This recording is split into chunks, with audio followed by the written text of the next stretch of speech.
Oh, thank you.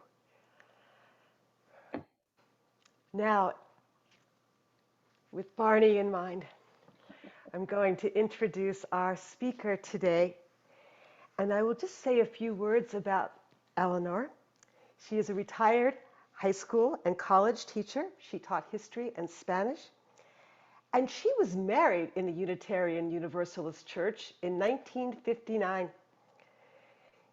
It was the only church that would marry she and her husband, she being Catholic and he is Jewish. In 1959, they were married in a Unitarian Universalist church. Eleanor became an activist in Death with Dignity movement decades ago, after witnessing her beloved mother suffer almost a year and die a very difficult and terrible death. She is a strong supporter of Compassion and Choices, an organization which works toward physician aid in dying, and she also works with Final Exit because many people do not live in states where that is available. Eleanor, we are so happy that you are here with us. We look forward to your sharing, and we're going to record you again. You might want to put it on speaker view so you can see Eleanor, and Rose will start the recording.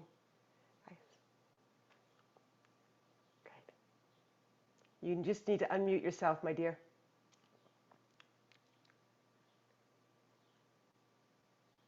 Lower left, lower left. There's a little icon there. Okay, we have to get screen sharing. Oh, yeah, you should be able to. Hit the OK first. Now try again for screen share. It says host disabled participant screen sharing. Oh, okay. So Rose, would you make her a host, a co-host? Great, it's coming your way. And I love how we're working together to make this. Try. Okay. You got it? Wait, that's not yours. Okay, screen two. Okay. Now, Share. are we set? You are set, my dear. Okay. Wait a minute. We have one more thing to do. One more thing. My techie is helping me here. Yeah.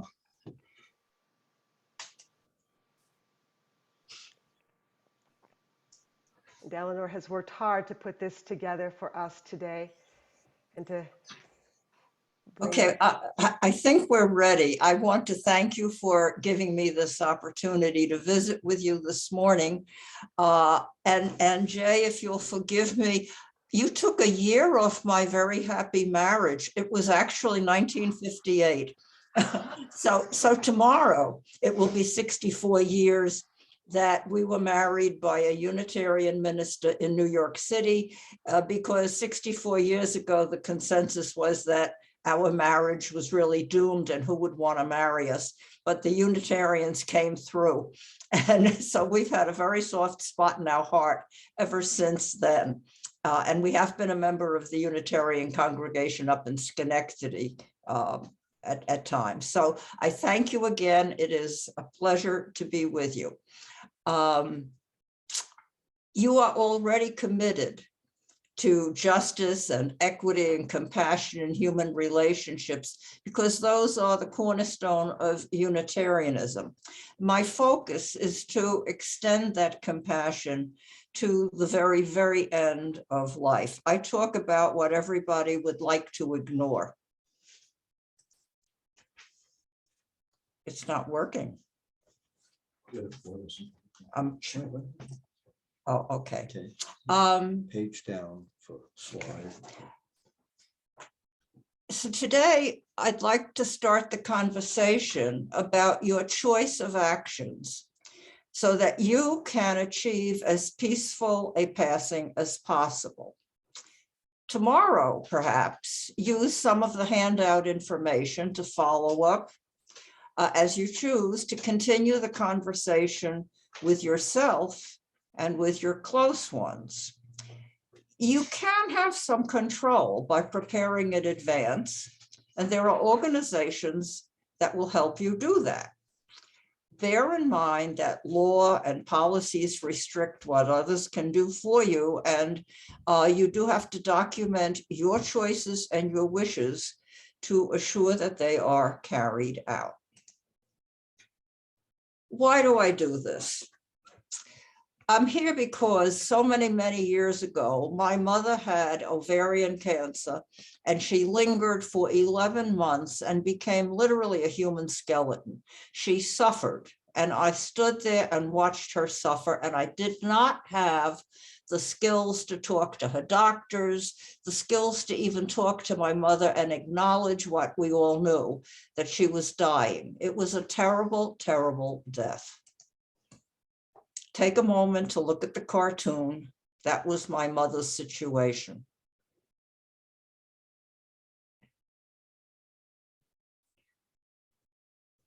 Leaving the decisions about your dying experience to others is very risky. You may end your days with no control over what is done to you and for you, as well-meaning people struggle to keep you alive no matter what.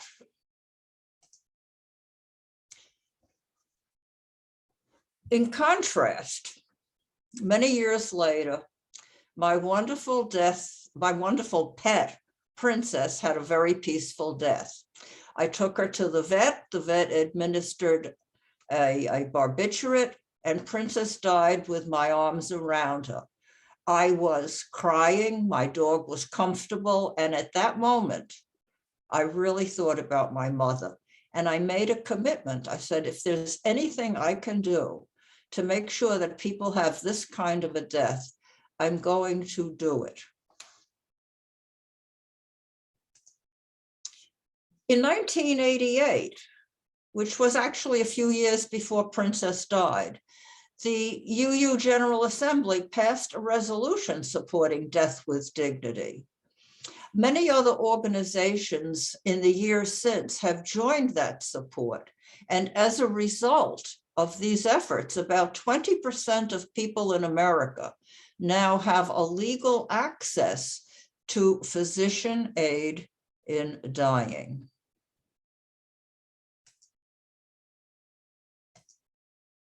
But as you might expect, there's a lot of opposition.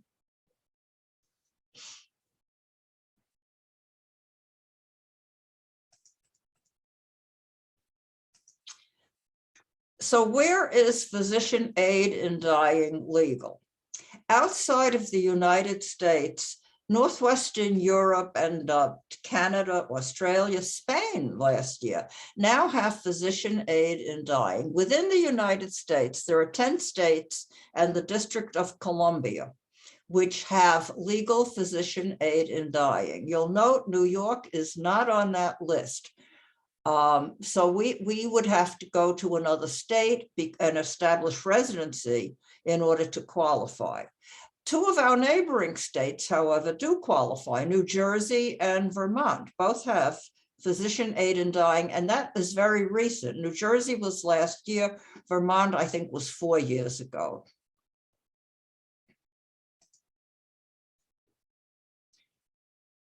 You do have certain options as to what treatments you will accept and when to stop them, provided that you are conscious and lucid and have prepared in advance. If you decide that you are ready to end treatment, you can legally elect to stop eating and drinking to bring on the end. It is not an easy way to go. It sometimes takes 10 days to 2 weeks. Comfort care at the end, hospice, is generally available, but there is a recent shift, and hospice is becoming a for-profit industry that does not bode well for its services. So without physician aid in dying in New York State, the medical community can prolong your suffering, but it is prohibited from cutting it short unless you take certain steps.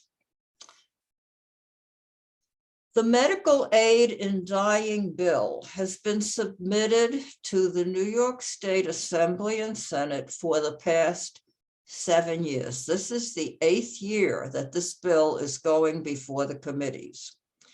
It simply states, if I am terminally ill, I should be able to choose to end my life calmly, peacefully, and in a dignified way in a setting I choose, where I am surrounded by those I love. That is what this bill is about. And it would be limited to people with a medically diagnosed 6-month or less life expectancy and people who are capable of self-administering a medication. It's never going to be a physician giving you an injection. So the New York State Medical Aid in Dying bill, it's very limited. The qualifying procedure is rigorous. If this bill is the same one that they have in Oregon, where it has been successfully applied for over 20 years, and there has not been a single documented case of abuse.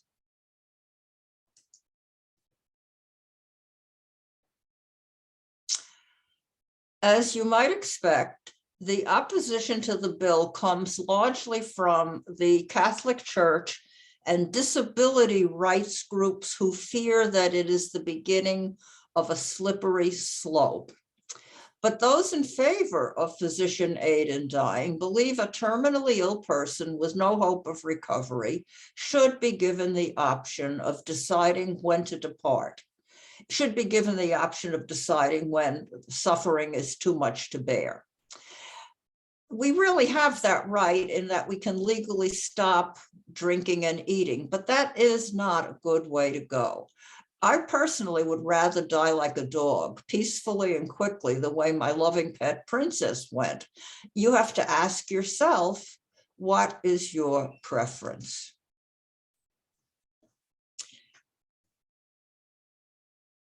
The New York bill is stalled. What that means is that we don't have enough votes in the Health Committee to get it out of committee and onto the floor for an actual vote. So who's working toward the passage, toward moving this bill out?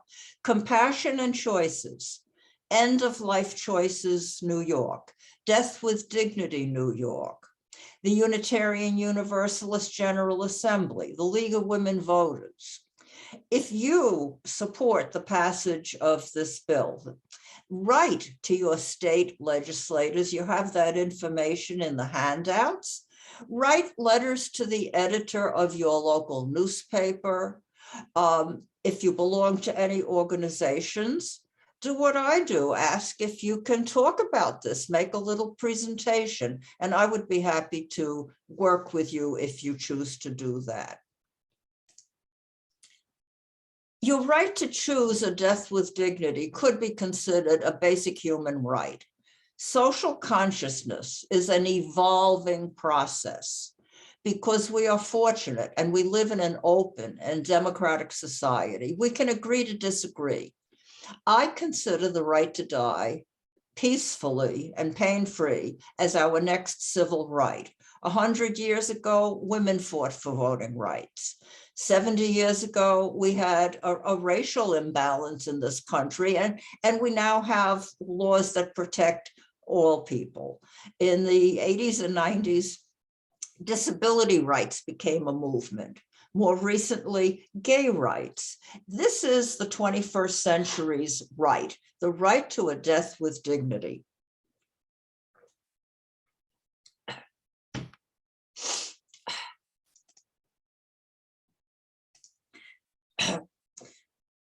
Death is the universal experience. No one needs this, leaves this earth alive. When my mother needed me, society wasn't really ready to let us talk about death and dying. But now we have organizations that put these issues on the table. They work to expand choices for people. Compassion and Choices, End of Life Choices, New York, and Death with Dignity, and Final Exit are some of the organizations that do this. I actively support them all. So see the handout materials for more information on these organizations. I really urge you to consider supporting their efforts as best you can. Join, volunteer, donate, talk about them, help them as you see fit, because inevitably, if you ask them for help, they will help you. These organizations, Death with Dignity, End of Life Choices, Compassionate Choices, lobby in New York when the assembly is in session. Their websites are gold mines of resources and information. And they help us by taking the issue of death out of the closet, by providing information, and focusing the medical community on improving end-of-life care and lobbying for changes in the laws.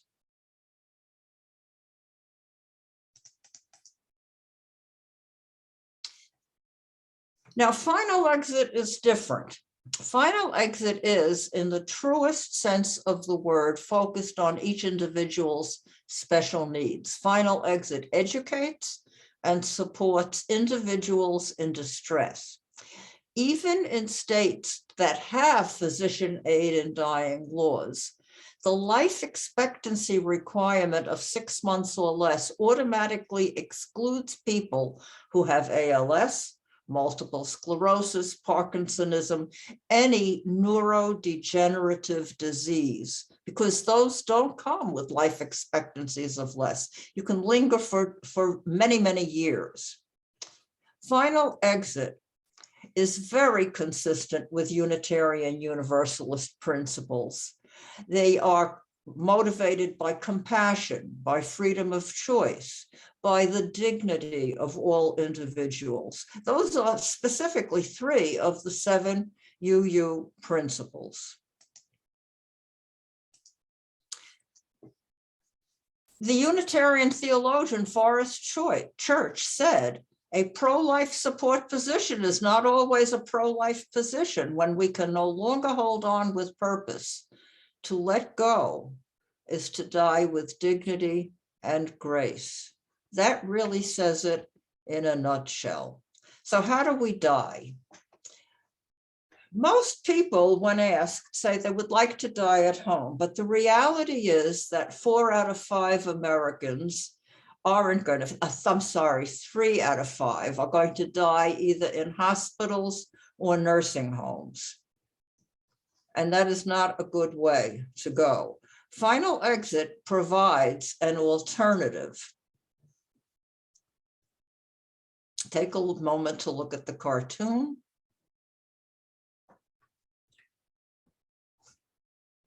Fenn believes that managing one's own death is a basic human right. Fenn educates qualified people on legal ways to manage death on their own terms. Think freedom of speech.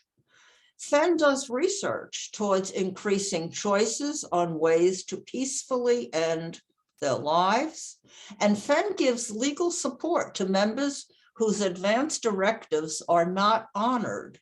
Fenn advocates for making self-determination more socially acceptable.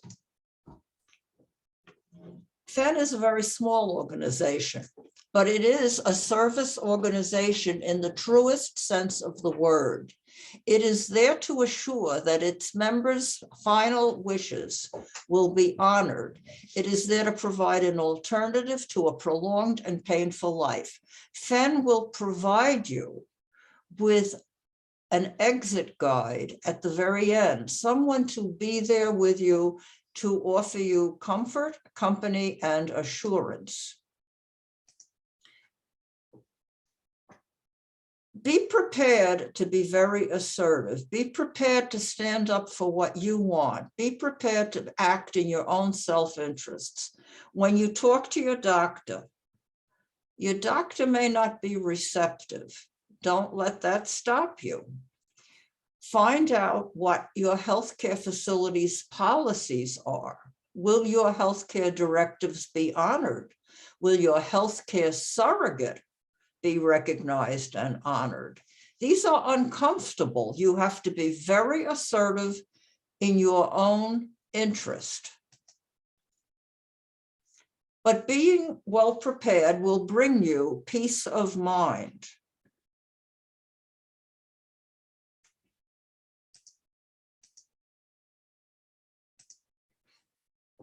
So the next step is to ask yourself, what documents do I need? And this may be the hardest step because you're actually taking concrete action. This is recognition that we aren't here forever.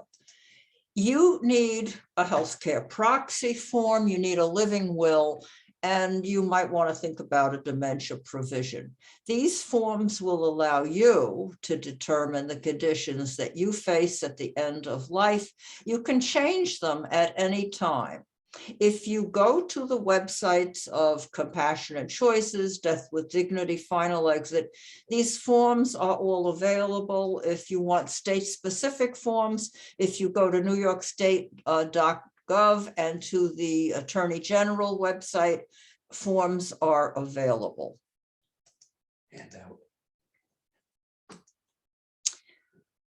Your healthcare proxy. You should think about 2 people at least who will carry out your wishes. They are going to speak for you at the end when you can't speak. Check with your partner, your spouse, your children, your best friend. Only you can figure out who this person should be, but it's got to be someone strong, someone articulate, someone who will not back down. I call this the pit bull of your healthcare portfolio, someone who is very comfortable buckling authority. If you and your partner or your children agree on end-of-life choices, you select that person and you inform your other children of your decision. Tell them whatever is appropriate for your situation. Cover all the bases. Remember, your healthcare proxy does not have to be a relative. It's got to be someone you trust and who will carry out your wishes. If you are going to be specific about excluding a child from acting in your behalf, you might want to document that with a letter that your lawyer will draw up so that that child cannot contest or interfere at the very end. So what is a living will? A living will states what you do want and what you don't want.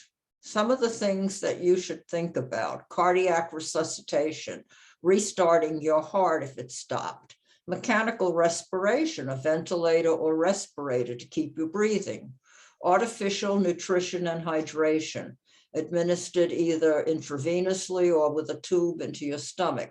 These measures are all valid if you have a reasonable chance of recovering. They become very unnecessary if you are dying, and they just prolong the dying process.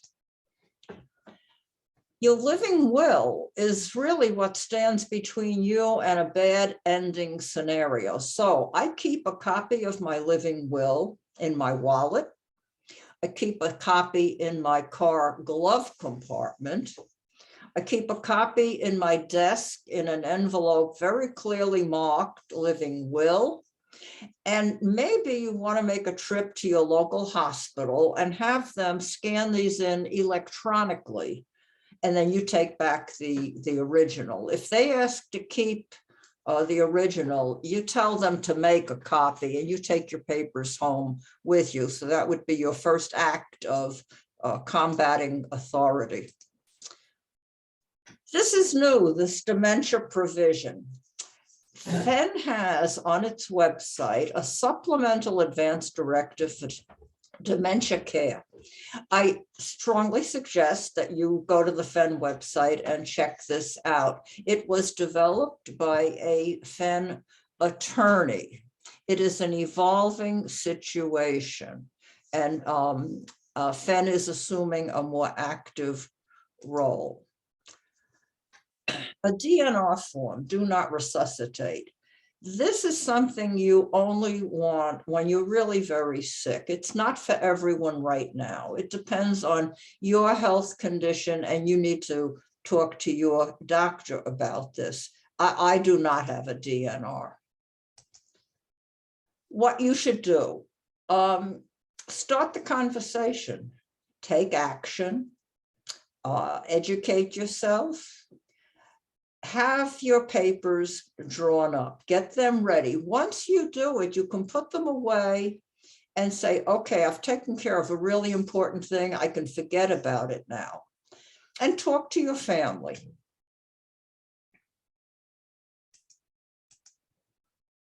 And now let's end with a little bit of humor. Read this cartoon. It's my favorite.